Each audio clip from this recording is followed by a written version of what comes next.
Tiwari sir का योगदान है। मुझे बिल्कुल शर्म नहीं होती कहीं भी बोलने में कि मैं आकार आईएएस संस्था में 100 रुपए पर घंटे में पढ़ाने वाला टीचर था। 2014 में मैं जब अश्विनी सर से जुड़ा था तो मैं अश्विनी सर को मेरा कहीं से रेज्यूम में मतलब मेरी जानकारी मिली होगी कि मैं साइंस पढ़ाता हूँ, तो अश्विनी सर ने मुझे फोन लगाया था कि आप कहाँ हो। मैंने कहा सर मैं अन्य कोचिंग में पढ़ाता हूँ। बोले हमारी कोचिंग में। मैंने कहा कितने रुपए दोगे? तो उन्होंने मुझे 100 रुपए पर घंटा बोला था उस वक्त 2014 जब इन्हें कोचिंग डाली थी, उसके 3 महीने की बाद ही बात है। तो मैंने लगभग 1.5 साल आकार आईएएस में एज अ फैकल्टी काम किया और मुझे उसको बताने में कोई शर्म नहीं होती, क्योंकि मुझे पता है कि मेरे में कृतज्ञता का और ईश्वर मुझे इसका प्रतिफल देता है। फिर उसके बाद मैंने एज अ फैकल्टी काम किया। एज अ फैकल्टी काम करने के 1.5-2 साल बाद जब सब लोगों ने मेरी योग्यता देखी तो एक दिन उन्होंने मुझसे बोला कि हम चाहते हैं कि आप संस्था में एज अ पार्टनर एड हो। मैंने कहा ये तो बहुत बड़ी बात है।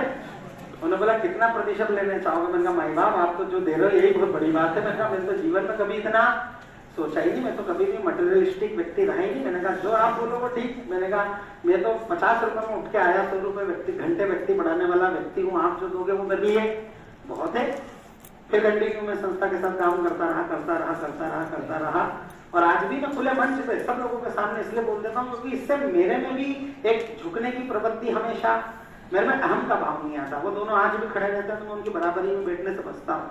भले वो आज मेरे क्या है, पार्टनर है, पर मैं वो दिन याद रखता हूँ कि ये मेरे मालिक रहे यार, इन लोगों ने अपना घर चलाया है। आज भी वो बैठते हैं तो मैं बचता हूँ, उनके साथ आज भी नहीं बैठता। कभी भी वो ऐसे बहुत रेयर केस में हम बैठ के मस्ती मजाक करते हैं, पर एक वो जो गैप है वो मैं हमेशा मेंटेन रखता हूँ। ये कृतज्ञता का भाव अपने को आगे बढ़ाता है। ये अपने जीवन में क्या लाता है, विनम्रता लाता है। और मैं सभी के सामने जो फैकल्टीज आती है दूसरे उनको भी मैं खुले बोल देता हूँ, वरना हर कोई व्यक्ति नहीं बोलता। हर व्यक्ति के मन में तो भाव आ जाता है यार ठीक है हम है, हमारा है।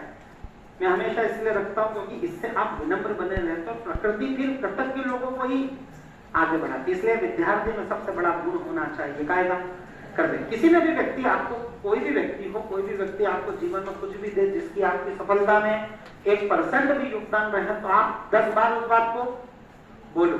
उससे होगा क्या, सामने वाले को अच्छा लगेगा और आपको भी विनम्रता का, जैसे कभी घमंड उसी व्यक्ति में नहीं आएगा जो पुराने संघर्ष को क्या करेगा, बयां करेगा। आज वो व्यक्ति को जैसे पता लगा कि भाई उसका रिजल्ट आया, हमारी फोन पे बात हुई, हमने बोला कब आ सकते हो, तो उसने बोला सर मैं तो ऑलरेडी ट्रेनिंग पे हूँ और ट्रेनिंग पे हो तो मेरे पास मात्र कल रविवार का ही दिन है। तो हमने बोला अभी आ जाओ। मैंने कहा अभी आ जाओ। गाड़ी करके रात में 3-3:30 बजे वो यहाँ आ गया, पूरा दिन अपने को दिया और उसके बाद वापस ट्रेनिंग पे चले गए। पर वो व्यक्ति ऐसा था। आप अन्य सिलेक्टेड व्यक्तियों को देखो, एक सिलेक्शन हो जाता है तो वो इधर उधर घूमने फिरने और रीलबाजी करने में व्यस्त हो जाते हैं। वो व्यक्ति का पहला सिलेक्शन नहीं, उसका तीसरा है। जब वो एंटी बना, जब उसने कुछ किया ही नहीं था, मैं अक्सर क्लास में बताता था, मैंने देखा उसको साइकिल से आते हुए। एंटी का सिलेक्शन हुआ, उसके बाद और कोई होता तो ढोल ढमाजे बना के जीवन के आनंद लेता। इधर एंटी का सिलेक्शन हुआ, अगले दिन वापस टेस्ट सीरीज ज्वाइन करने आ गए थे, कभी टेस्ट ज्वाइन करेंगे। एंटी के बाद कहा तुमने एंटी की तो कोई रील उनकी देखी नहीं होगी, कोई पॉडकास्ट नहीं देखा होगा, कोई इधर उधर कोचिंगों में जाके उन्होंने बड़े बड़े लेक्चर भाषण नहीं दिए, किसी को अपने संघर्ष की कहानियां उनने नहीं सुनाई। और विवेक अग्रवाल भी आपने देखा होगा, वो भी अपनी संस्था से प्रीमेंस पढ़े हुए, वो भी बहुत सरल सामान्य व्यक्ति दोनों। कल आना था, आप में कई लोग नहीं आ पाए, आना चाहिए ऐसे समय। विद्यार्थी को देखो, इससे मोटिवेशन ये बढ़ता है कि हमारी कक्षाओं में बैठकर हमारे पर कोई कितना कृतज्ञ व्यक्ति है। 2018-19 में जब उन्होंने एडमिशन लिया था तो 19 में प्री पढ़ा, फिर लॉकडाउन लगा। लॉकडाउन के बाद तत्काल अनअकैडमी वालों ने अपनी कोचिंग की 5